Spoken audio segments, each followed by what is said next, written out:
Welcome to the Deep Dive. Hello. So today we're heading into Eastern Europe, taking a look at Belarus. Right. We've got some interesting source material here. Gives us a snapshot, really. Mm-hmm. And the mission, as always, is to pull out the most compelling bits, give you a feel for what Belarus is about. Exactly. Not exhaustive, but focused on what makes it stand out. Like uncovering some hidden gems, maybe. Yeah, something like that. The sources suggest it has, well, a lot more interesting features than you might first think. Okay, so location established. Yeah. Eastern Europe. Mm-hmm. Might not be top of mind for everyone on the continent, Perhaps not. but sounds like there's plenty to discover. Absolutely. And if we start with the big things, Minsk, the capital city, that's definitely a major point. The urban center. Right, the heart of things. Okay. And then something quite different, the Białystok forest. That sounds significant. Oh, it really is. It's not just, any forest. No. It's one of the last remaining pieces of the huge primeval forest that used to stretch across Europe. Wow, really? Yeah, UNESCO World Heritage Site. It's got incredible biodiversity, like the European bison live there. Bison. So a real link to the ancient past. Very much so. It underlines its ecological importance. Amazing. The sources also flag up some notable castles. Mm-hmm. Castles always have stories, don't they? They certainly do. These are like tangible links to Belarus's history.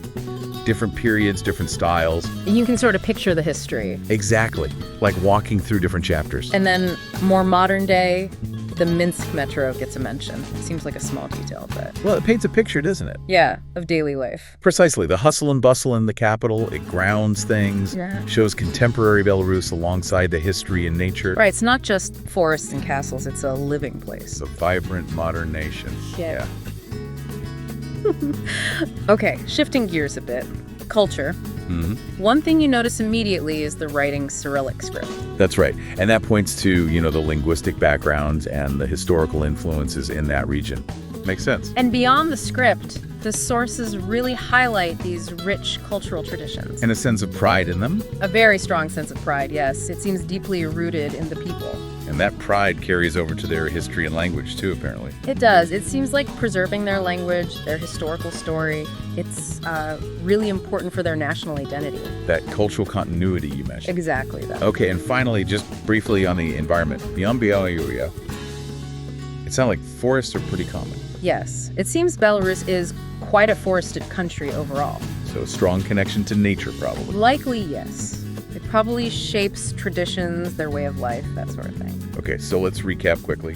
We've got Belarus in Eastern Europe, Minsk as the key city, Right.